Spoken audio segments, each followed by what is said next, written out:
Are you ready to make the most of the only life you have? To make smart money choices focused on achieving what you care about most? Here to help you balance living well today without sacrificing your tomorrow is the Retirement Answer Man, Roger Whitney.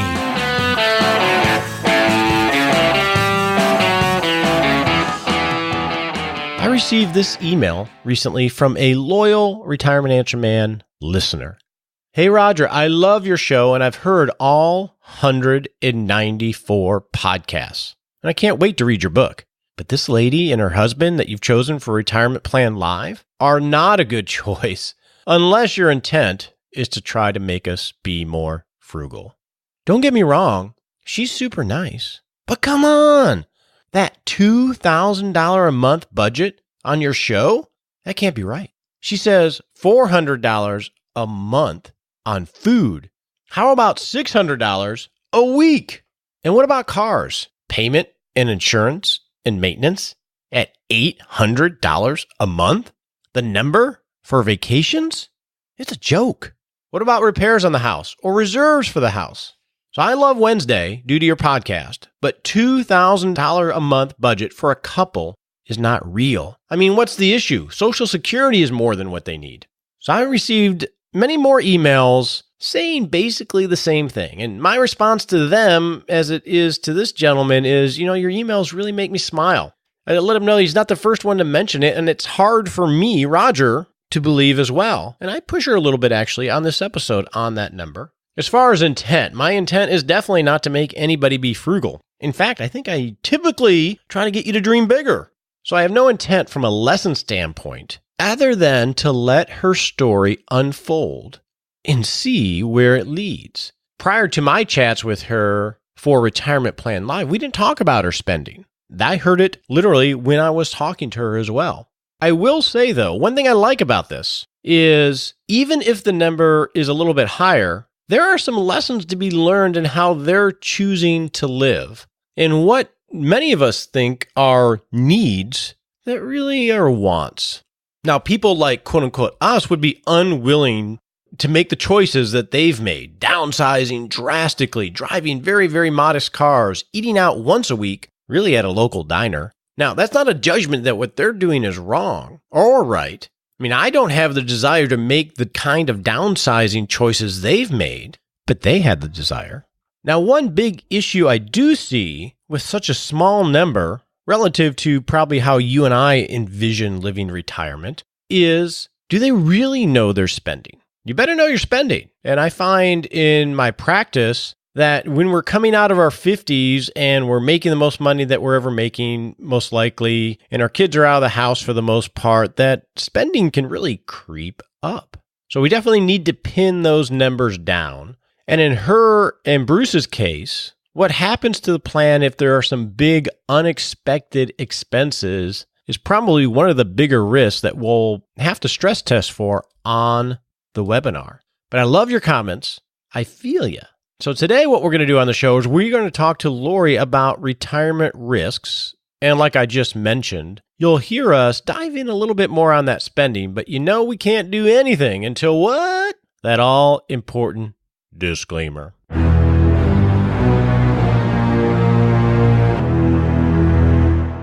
So we have the holidays coming up, which I love. I love the holidays. We've made a choice as a family that we're going to do Christmas big this year. Not necessarily monetary gifts, but we're going to decorate. We're going to make sure that we just feel the spirit of the holidays. One downside to the holidays, for me anyway, is I go to parties. I go to my wife's Christmas party. We have family, lots of family over. And when I'm at these Christmas functions and people find out or already know what I do, they're going to ask me the question. The question can take a couple different forms. It can be, hey, Roger, where's the market going to go? What are the tax cuts going to look like? I'm thinking of retirement in 2 years. You think I'm going to be okay? Let me give you 2 minutes of monologue while we drink our skinny margaritas, and then you give me your answer. When people know what you do, I guess it's like being a doctor, right? Hey, can you look at this when you're at a Christmas party? No, I don't want to look at that. Just like the doctor doesn't want to look at that whatever, I can't really give advice to people that just randomly ask me about the markets or investing or retirement because I don't know anything about them. That makes total sense in that context. But for some reason, when it's a podcast or an article or some talking head on TV, we feel like they're giving us advice to us when they don't know anything about us. Like, I don't know anything about you. So I only give advice to clients where I have all the data and we're actually walking life together. So remember that this is helpful hints and education. Before you make any decisions, talk to your legal advisor, your tax advisor, or your financial advisor, because that's just common sense, because they know you. Now let's get to the hot topic segment of the show.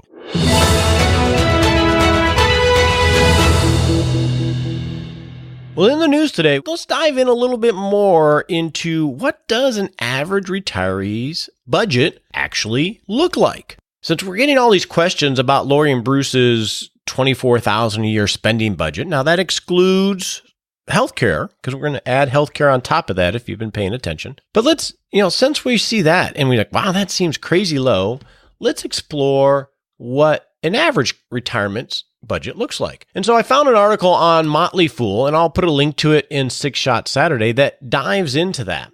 And in the article, they quote the Bureau of Labor Statistics on what the average household expenditures for those 65 and older per month can be. So here, I'm going to give you some numbers. You don't need to write them down. I'll have them in the show notes.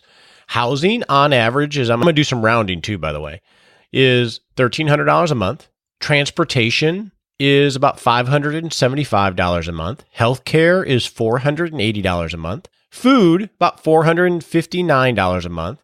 Entertainment, $200 a month. Cash distributions, that could be gifts or just random stuff, $190 a month. They have an other category of about $300 a month. And my math won't be exact because I've been rounding together on all this. It's about $3,500 a month for the average American couple. Now, in Lori and Bruce's case, if I were to back out healthcare, because I'm already accounting for that separate in the Retirement Plan Live analysis, and I back out, I said housing was $1,300 a month. Let me back out $1,000 of that because their house is paid for. So they just have insurance and, real estate taxes. So let's back out $1,000 of that. If I back those two things out, that average budget of about $3,500 a month for an American couple age 65 or older is about $2,000 a month, which is multiplied by 12, $24,000 a year. And I'll put a link to the article and it lists this out, and it's all from the Bureau of Labor Statistics. Now, I think part of the issue is, and I agree, because I know a good swath of who listens to this show from a demographic standpoint, is I know people that spend that a month on retirement or living expenses. So we're looking at average here. And although Lori and Bruce were in the corporate environment, they made choices to downsize significantly to live a very quiet life relative to probably how you want to live in retirement or how I want to live in retirement. So it doesn't mean we have to be like them, but I think it does provide us some lessons because it's something so unusual relative to how you and I think, most likely, at least from the emails I'm getting. And I think there's a lot of lessons to be learned there. It doesn't mean we have to go that direction, but it definitely can give us a broader perspective as we make choices to make everything work. So just as a quick example, and I'm going to not talk about one specific situation, but I've been in many interactions, whether in a flat fee planning environment back when I was doing that, or with clients where the numbers didn't work. And they had more assets than Lori and Bruce, but they also had built this cage of what they considered needs: the expensive house, the big car payments, the travel, the natural Starbucks and eating out all the time. And they had built this cage as they were making great money in their 50s that they really considered were basic needs. But in retirement, it was clear they didn't have the assets and the cash flow to support what they considered to be their basic needs, which meant that they had a couple choices. That cage of what they considered the basic needs, that minimum level of lifestyle that they had become accustomed to, that they weren't willing to adjust, literally became a cage. And the cage forced them to work longer, to take more risk, and to be more at risk in retirement if they weren't able to adjust their spending. That's why I think this gives us some pretty good perspective. Now, a lot of us don't ever have to make those choices, which is a true blessing. But I know many people that do need to make those choices, but they can't make those choices because they're confusing what a need and a want is. And literally, their choice is, well, I'll just work a lot longer and a lot harder, which is fine. That's a valid choice, but it also means that you give up potentially the time freedom and the margin to pursue a life more on your own terms because you've defined things as basic needs that may not be. No judgments here, but it is a negotiation. And if you say something is a deal breaker, giving up your lifestyle, there may be consequences if you don't have the assets or the resources to make the numbers work. I think it's an interesting perspective. Now, what we're going to do today is we are going to have more conversation with Lori, and we are going to dive into a little bit on the spending part, but also on what risks she sees and how they're choosing to deal with them. So let's get to that in the practical planning segment.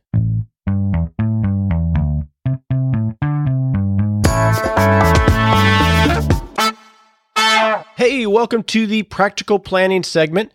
We're going to continue this conversation with Lori right after this. So we are finishing our discussions with Lori on Lori and Bruce's retirement. We're going to talk about risks today and how they're dealing with them. The next thing we're going to do is the live, and this will be a live results webinar where we're going to have Lori and Bruce on. Bruce is going to join us, and we're going to walk through the analysis of the framework or roadmap we've been building for them and see if the numbers work. And then we're going to stress test against some of the most common risks that we all face in retirement. So this webinar is going to happen live on November 27th. So that is a Monday, November 27th at 7 o'clock Central Standard Time. And the only way you're going to get access to that is if you are signed up for 6 Shot Saturday, because that's where you're going to register for it. And we will have a replay available for those that are signed up for 6 Shot Saturday in the event you can't make it live with Lori and Bruce and I. So if you want access to this webinar to see the analysis and see a stress test live and see Lori and Bruce find out for the first time our analysis, because I'm not going to show them anything beforehand, go to rogerwhitney.com, click on the blog or the podcast, and sign up for 6 Shot Saturday so you can register for the live webinar.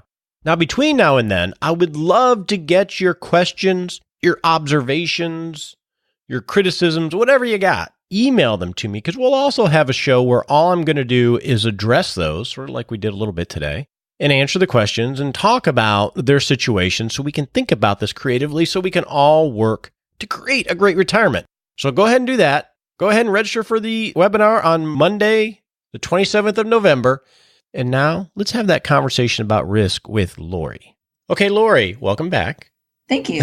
So today we're going to dive into risk in terms of what some of the common threats to a retirement are and get some of your perception on how you're thinking of dealing with those. But before I do that, we have to address the elephant that is in everyone's room of how the heck you can have a retirement on $24,000 a year before healthcare and things like that. That's really freaking people out.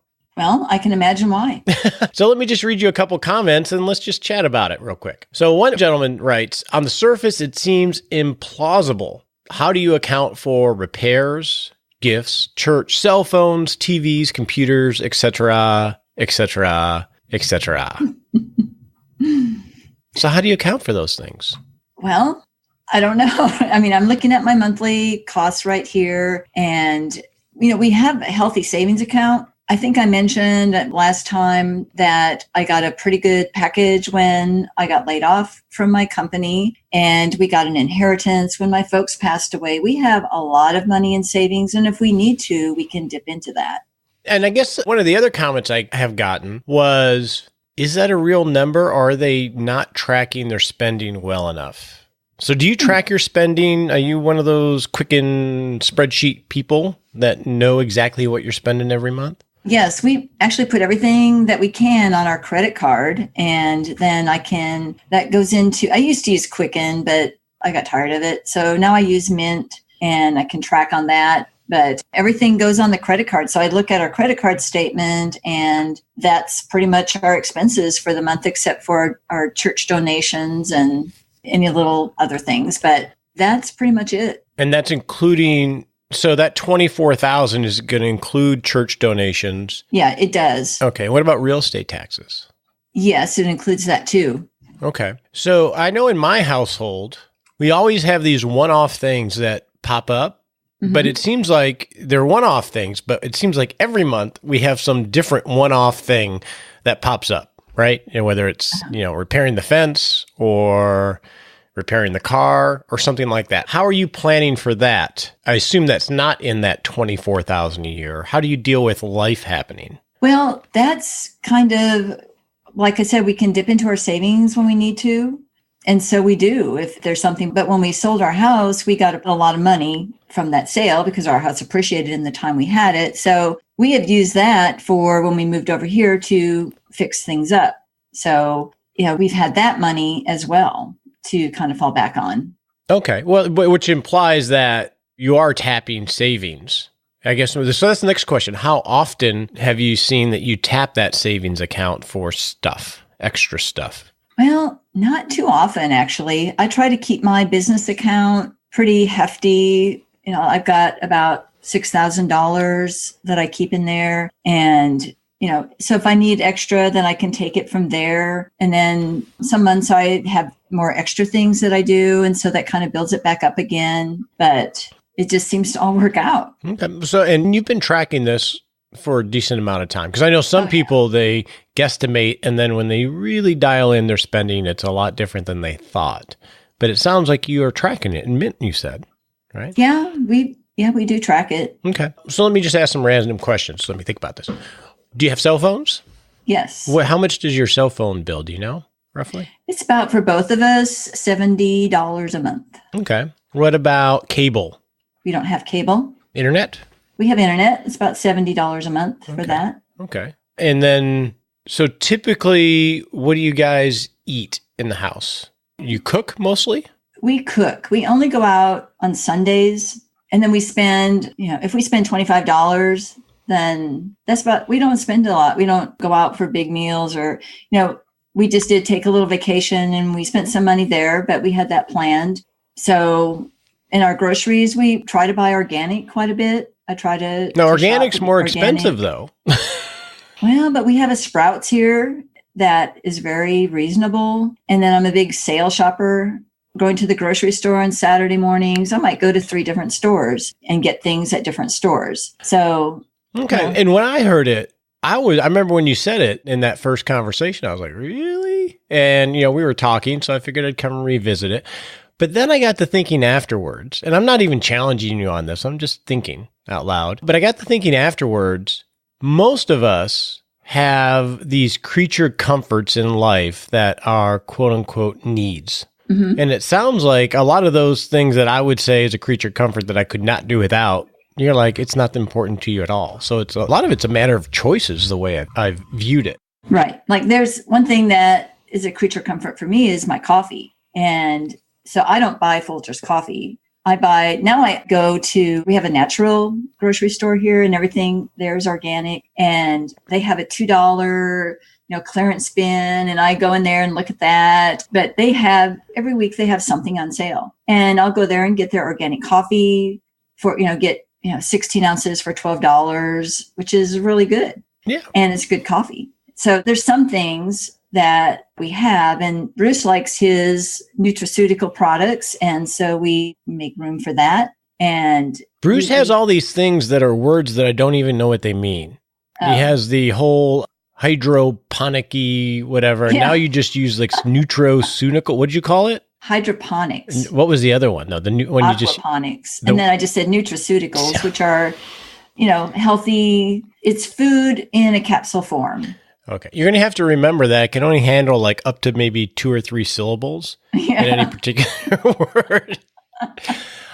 So this will pivot to the risk conversation of during the live webinar when we're looking at the results, we're definitely going to have to test what happens if spending is over budget. The term I'm going to use is bare bones, but there's not a lot of fluff in your monthly spending, which can cause you're going to be more apt to inflation because you've already made a lot of the adjustments people will make when prices go up. So we'll just have to make sure that we test for periods of time when spending goes up unexpectedly just to see the impact of the overall plan. But I like this because I think you've made, you talked about how you used to live in the 4,000 square foot house and things like that. You've really adjusted your lifestyle to suit what you and Bruce envision, which I think is really cool. Right. Okay, I'll get off of that now. It's just, I want to get more flavor to it because people are curious and I think it's great.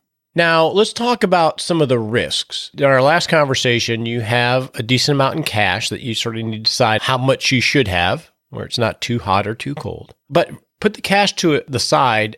Tell me about your experiences investing and how you typically invest from in your IRA and things like that. Well, mainly, I've just kind of been shifting into more ETFs. So I had been in individual stocks, but in my readings over the past year or so, I've been reading more about getting more, structured or, asset allocation models and conservative and versus moderate versus aggressive. And I finally come to realize that, we need to kind of apportion our money into different pots. So one being the cash and bond kind of, and then one being, safer type investments, and then one to grow for maybe the next 20 years or so. So I've been gradually kind of shifting into more robo investing format, ETF kind of thing rather than individual stocks. But I had been more of an individual stock. Okay. And then what, if you had to say, not looking at the cash, what your allocation has been between, say, stocks and bonds, where would you put that right now? Right now? Yes. There's still way too much in stock. So what does that mean? I would, 70? It's probably 80-20 right now. 80-20, okay. Because we're just gradually kind of deciding, hey, it's time to think about getting our money into these pots because we're ready for retirement or very soon. So it's still way too much in stocks and way too much in cash too. Yeah, you're even in my IRA, the one with the most money in it, there's a lot of that's just cash. It's just not invested. But about 80% of it. So outside the cash, so let me rephrase then. Outside the cash that's in the taxable account, if we were just to look at your IRA, what percentage is cash and bonds and what percentage do you think are equities, whether it's in mutual funds or ETFs or whatever? Just in the IRA? Yeah, just your larger IRA. Oh, the only thing in there is either equities or cash. And it's probably 50-50 right now. Okay, so it's about 50-50. Okay. Yeah. Now, talk to me, go back to like 2008. Remember that? Yeah, that was a bad time. So roughly, were you pretty aggressive going into all that equity-wise? Oh, yeah. Yeah. So we took a big hit, but I didn't sell anything. I just, left it there and it, did recover. Okay. So you didn't panic and you didn't change anything going through that, trying to protect that. So you said, just going to ride it out. Yep. That's what I did. Yeah. That's what people said to do. And so that's what we did. Didn't lose any sleep or anything like that? Oh, it was not fun. I probably lost some sleep. I remember the commercial. I forget who it was that had the commercial where it was a mailman and he was chasing down a guy and the guy was like jumping over fences trying to get away from the mailman because the mailman was trying to deliver his investment statement. Yeah, the poor guy didn't know. That's better than having to look at it online. Yeah, where you can do it every refresh. Yeah. Okay. We'll look at various asset allocations, so maybe we'll be able to, give you some guidance there when we're on the live webinar. Let's talk about one of the other big risks, and this is maybe a bigger risk for you guys, just because of how lean your spending is relative to most people, is inflation, right? So since 1970, CPI has averaged about 4%. Your spending tends to be on the basics and, the necessities and not the luxuries of, staying at the fanciest hotels and eating at the great restaurants all the time. So inflation will probably hit you a lot harder if it spikes. So what are your thoughts on how to deal with that? Well, I haven't really had that many thoughts on that. I'd probably have to talk to, some investment advisor and see what they have to say.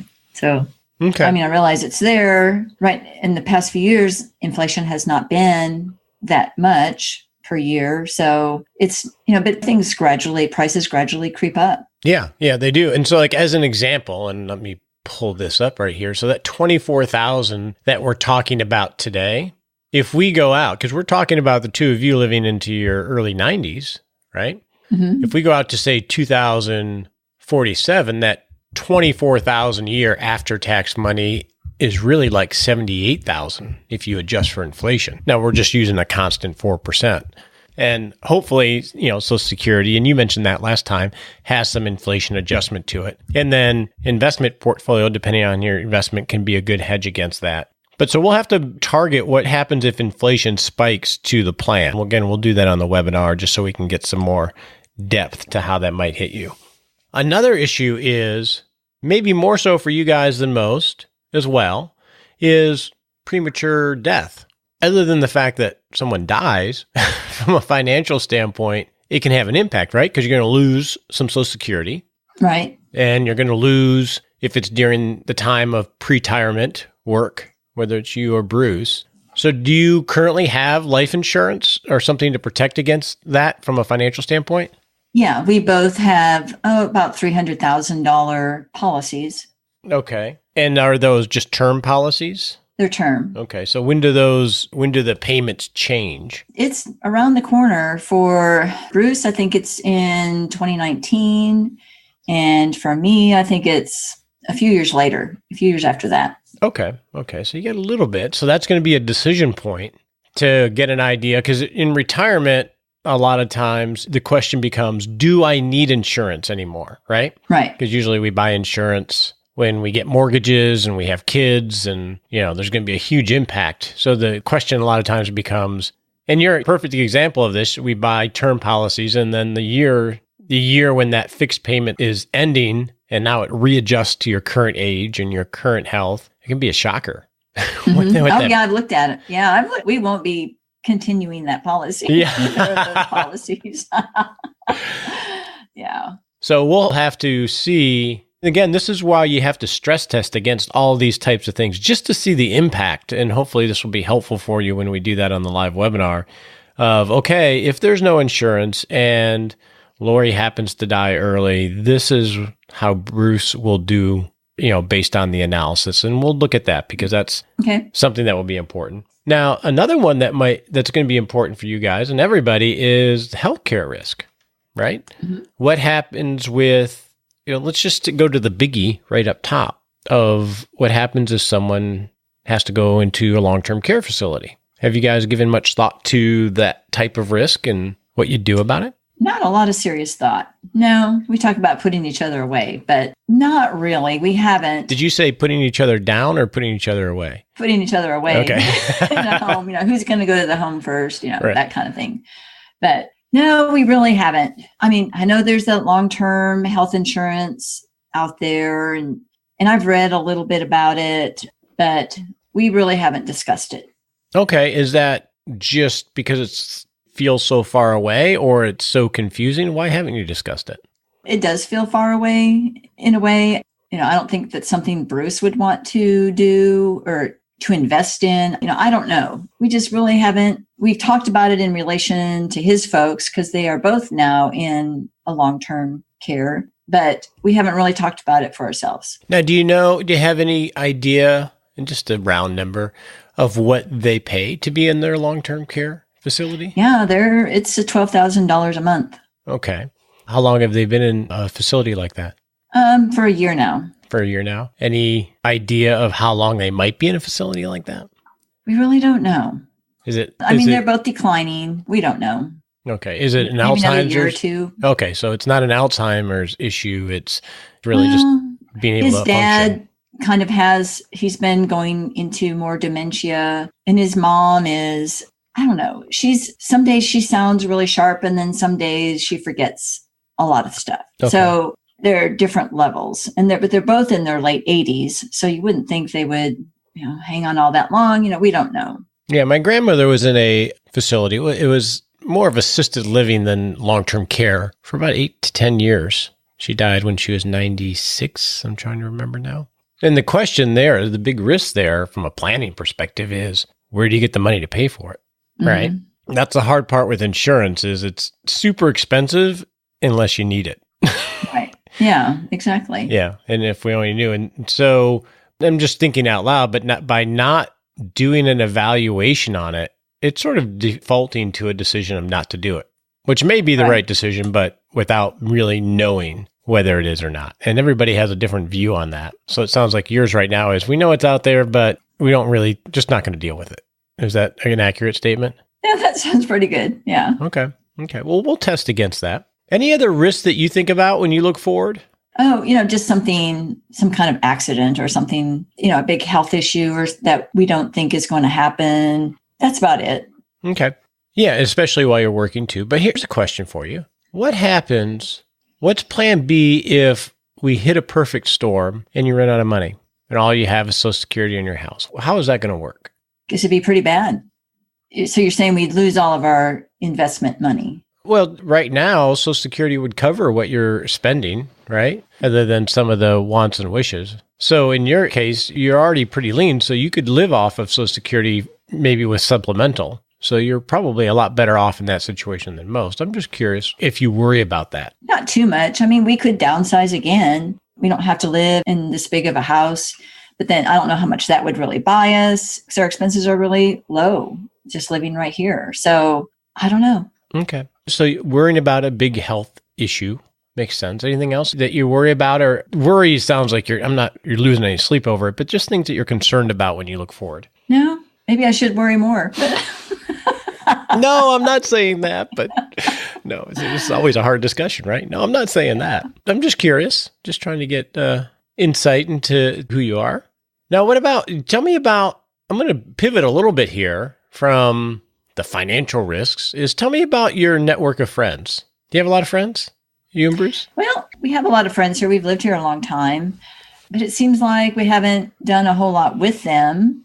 And we see them in Bible class and church and things like that. But I'd like to do more with them, outside of church activities and things like that.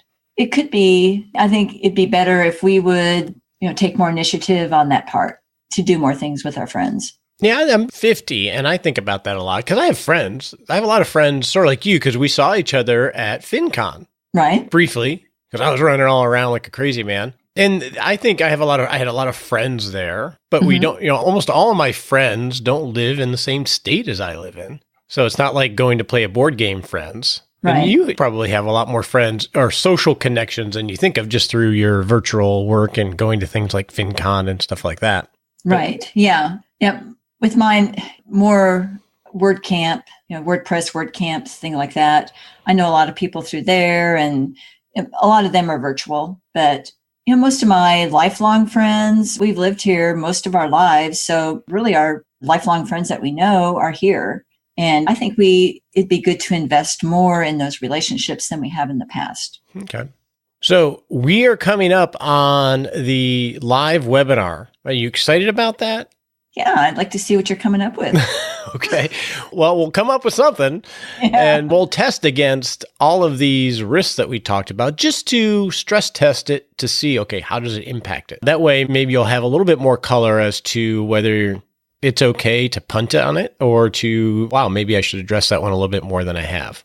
Mm-hmm. So I'm excited for that. And you have been awesome. So next time we're going to talk is going to be on that webinar, and you're going to be live with everybody else. They won't be talking, only you and I will be. And maybe then we'll actually have some text questions we can answer together. So that'll be fun. Okay, that sounds good. Appreciate your time.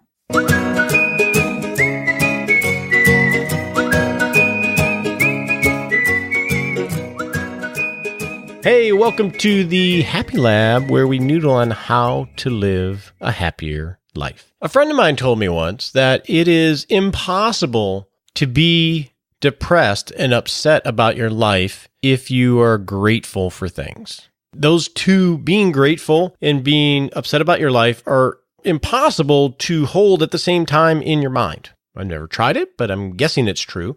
And it reminded me of a quote that I saw recently from Sir John Templeton. So he is a rags to one of the most wealthiest and successful investors of the 20th century. And he was asked, hey, Sir John, what's the secret to all your wealth? And he said, the secret to wealth is gratitude. So I do find that when I'm getting a little depressed or upset about things or feeling like I'm being beat down by the man, I write a list of things that I'm grateful for, and it does help change the perspective. So the next time you find yourself in a funk, write down 10 things that you're grateful for. On your marks, get set.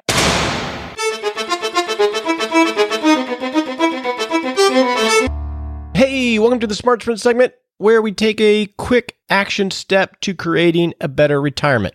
Something you can do in the next 7 days. So today we're talking about risk. And in the next 7 days, I want you to write a sentence or two describing how you've chosen to deal with these 3 big risks to your retirement. Number 1, premature death. What happens to either you or your spouse if one of you dies early from a financial standpoint? Will they still have adequate resources to live a great retirement? How have you dealt with that? Number 2, how have you dealt with the potential of a long-term care event or a major medical expense later in life?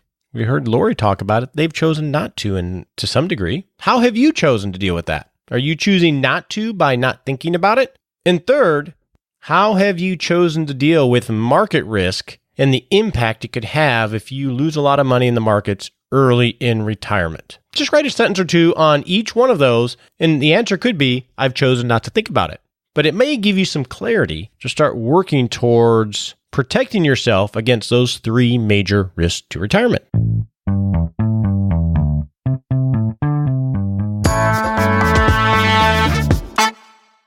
Want a free book for Christmas?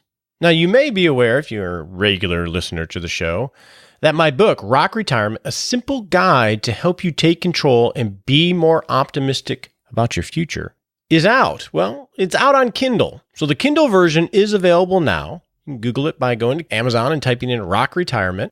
And what I'm offering is, if you buy the Kindle version, leave an honest review of the book on Kindle or on Amazon, and send me a screenshot of it, I will send you a special pre-release edition of the hardcover, or it's a paperback, but the hard book, free. No shipping, no anything. Now, the actual book is not released until March of 2018, so you're going to have a special pre-release edition just by buying the Kindle version, leaving an honest review, and sending me an email showing me the review with your address. So here's a recent review I got from Jack. This is something worth reading, not just once, but several times. And Jack says, this is not a book for simple answers to complex problems, and he's not trying to sell you anything. Read the book and listen to the podcast. It will help you prioritize what you need to work on to make your retirement something that's a life well lived.